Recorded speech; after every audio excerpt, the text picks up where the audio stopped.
ঈদুল আজহায় মুক্তি পেয়েছে শাকিব খানের বহুল প্রতীক্ষিত সিনেমা তুফান।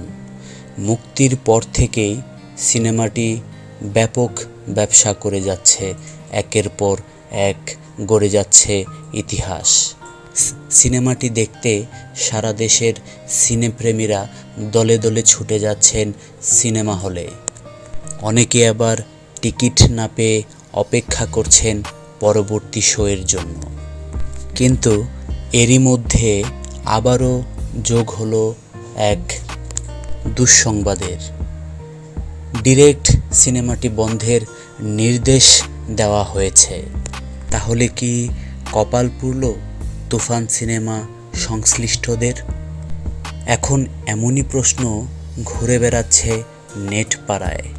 যত রকম বিপত্তি হয়েছে ওই সিনেমার একটি দৃশ্যে, যেখানে দেখানো হয়েছে একটি মাথা কাটার দৃশ্য, যেটি সরাসরি দেখানো হয়েছে। এটাতে ব্যবহার করা হয়নি কোনো ভিএফএক্স বা কোনো ধরনের ব্লার।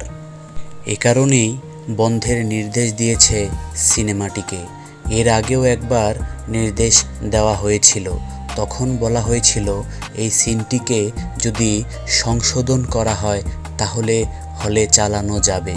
কিন্তু এখনও পর্যন্ত সিনটিকে সংশোধন না করার কারণে আবারও এরকম বন্ধের নির্দেশ দেওয়া হয়েছে কর্তৃপক্ষকে।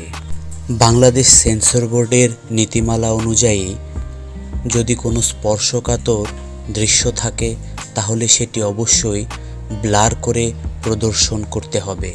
এখানেই যেন ভুল করে বসেছেন তুফান সিনেমার পরিচালক পর্ষদগণ। তবে এখনও সংশোধন করার সুযোগ আছে, দেখা যাক কি হয়। আপনারা অবশ্যই আপনাদের মতামত কমেন্টে জানাবেন এবং ভিডিওটি ভালো লেগে থাকলে অবশ্যই ভিডিওটিকে লাইক করবেন এবং পরবর্তী সকল আপডেট পেতে আমাদের চ্যানেলটিকে সাবস্ক্রাইব করে রাখবেন।